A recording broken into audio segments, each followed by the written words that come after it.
I don't think that's what's going to end up happening just yet. First of all, Europe and many parts of the world do rely on the leading technology companies from the United States. And these companies want to continue to work with Europe. They want to continue to work throughout Asia, Latin America, and beyond.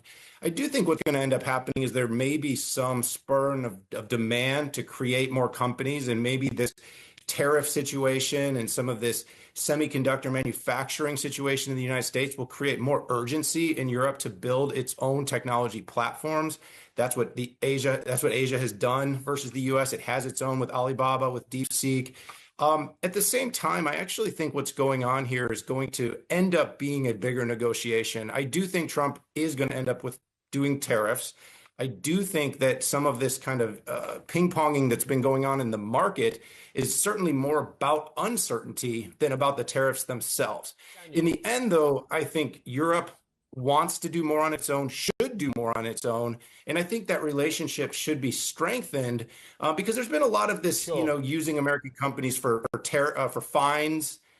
Anyways, I think they can drive it forward very meaningfully. Daniel, I love using American technology. I'll hold my hands up. I use Google, I use Microsoft, I use Apple, I use Amazon. I think they're amazing companies. I'll hold my hand up.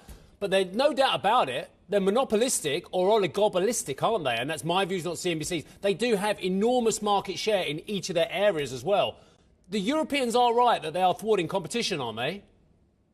I think Europe has certainly put a lot of pressure on these companies, but it hasn't given itself enough optionality. So going back to your last question, the optionality is if Europe had more competitive products to Amazon, to Google, to Microsoft, it could be put in a better position to not be, left to the devices of what these companies want to do with European data and how they, kind of get around some of the rules for competition.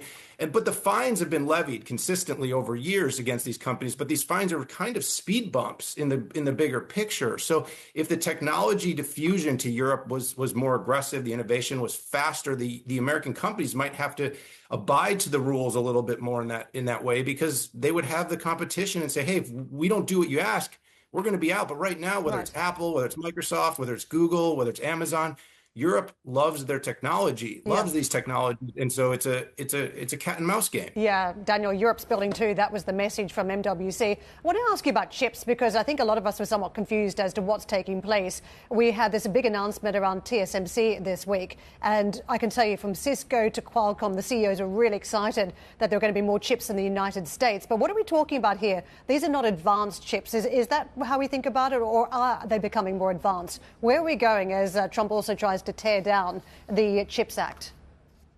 Yeah, I've spent time with both Chuck Robbins and Cristiano Amon just recently here at MWC, and I did sense the same enthusiasm that you did.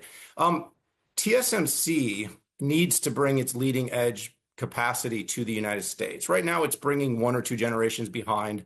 This agreement, in theory, and again, we've heard a lot of this, Apple bringing $500 billion. This isn't the first time this has been discussed. TSMC is already spending tens, if not hundreds of billions to build its fabs here, but bringing its R&D here, the commitment to bring its 2 nanometer, which is its most advanced chips right now. I think it's not only important for technological advancement, I think it's important for national security. We know the China-Taiwan relationship is delicate.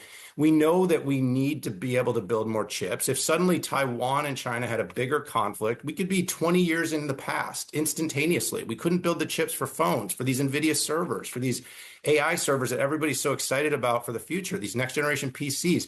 So we need this capacity here.